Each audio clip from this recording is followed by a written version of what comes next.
him. I yield now to the gentleman from Florida, Mr. Boyd. Thank you, Mr. Chairman. Mr. Speaker, I'm delighted to be here with you, Mr. Chairman. You've been a great leader for us on these fiscal issues, budget issues, the United States government. You understand how our economic model works as well as anyone, and the fact that if we, as a government, as a people, if we're going to provide services which are normal government functions for our people, those services have to be paid for in some way.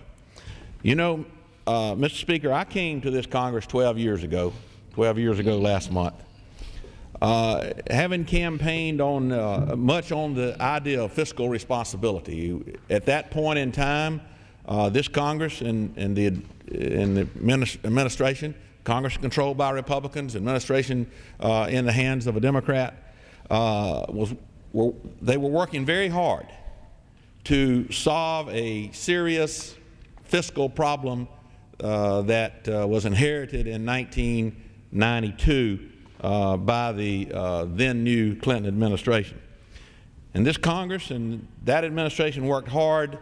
I came in the middle of that and was happy to play some very minor role in moving this country toward fiscal responsibility, moving out of a period of 30-plus years of deficit spending toward recognizing the fact that we needed to pay our bills and that we should have enough money to do that, either cut spending or make the revenue and the spending match in some way.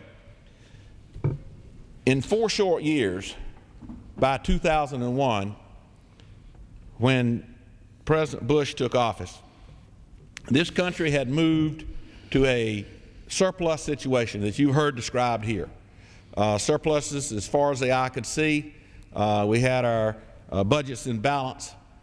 And there were a group of us, fiscal conservatives and a group I work with called the Blue Dogs. As President Bush came in and proceeded to advance his economic package, we told him there were 3 things that he needed to do with that surplus. Number 1 is cut taxes, lower taxes. All of us want lower taxes. If you have a surplus, then you have room to do that. You should do it. But secondly, you should deal with the long-term problems that this country faces. We all knew back then, as we know now, that the Social Security and Medicare, the entitlements, are going to be a serious, serious drain on this nation as we move forward from this point.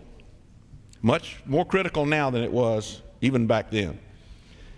So let's take part of that surplus and deal with and fix the structural problems that existed in Social Security and Medicare so that those programs would continue to exist on into the 21st century and continue to create a lifestyle when people get into retirement that enables them to be productive rather than to be a drain on society. And thirdly, we should take the balance of the money and pay down debt. This country had been running deficits and creating debt for 30 years running. And it was time to stop that and to begin to lower that debt bill, that side of the ledger, if you will. Why would you want to do that? Number 1 is you always prepare for something for the downturn days. Those were good days economically. But we knew, all of us knew that wouldn't last forever, that you would eventually have a downturn in the economy, and you would need some cushion to make sure that you could survive those downturns. We also know that from time to time in the history of this nation, we have disasters, whether they be natural disasters or man-made disasters. And in this case, the 9/11 disaster was a man-made disaster, but nevertheless one that we had to deal with. And so you look at things like that, and you want to have a reserve, and this package that the then President Bush pushed overlooked that and didn't accommodate that. So the other thing you do by lowering debt is you lower your debt service, your interest costs that you have to pay annually, and you're able to spend more of your revenue base on the programs that are important to Americans, whether it be Medicare or Social Security or health care or education or security, national security or whatever it be. Why would you want to take the money and pay debt service, interest, if you will, rather than put it in the programs that are important to people and help people?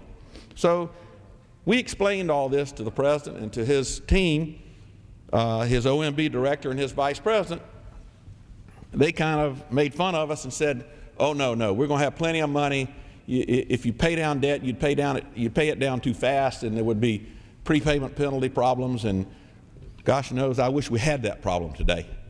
We're in a very serious situation now as a result of those policies, you know, that even on the tax cut side, we had an opportunity to fix some very serious problems in our tax code that we talk a lot about today. The AMT, the alternative minimum tax, could have been fixed permanently in 2001. The estate tax, all of us know that the problems that the estate tax causes our small business people and our ranchers and farmers. That could have been fixed permanently in 2001. How about the child tax credit? How about the marriage penalty? All of those problems that we face today could have very easily been permanently fixed in 2001, and it was passed on to jam the money into the marginal tax bracket categories. So we find ourselves 8 years down the road, as Mr. Spratt and others have talked about, in a very serious hole. And America has found itself in this kind of place before, and we will buckle up. We'll put our shoulder to the wheel, and Americans will, as they begin to understand this a little bit better, as our new wonderful President Barack Obama takes this message out to the world, out to the country, then Americans will be asked to do the things that we have to do to restore our position in the world as the economic and the political and the military leader of the world. So again, I want to say to you, Mr. Speaker, and to my constituents and the rest of the world out there, I stand ready to work with Mr. Spratt, Speaker Pelosi, Mr. Hoyer, our majority leader, and our new president, President Obama, to tackle these tough problems.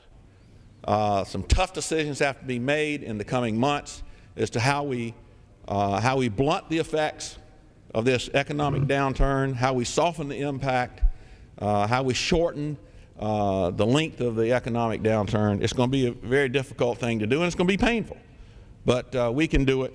So I want to thank Mr. Spratt for leading this special order, and I yield back the balance. Thank you, Mr. Floyd.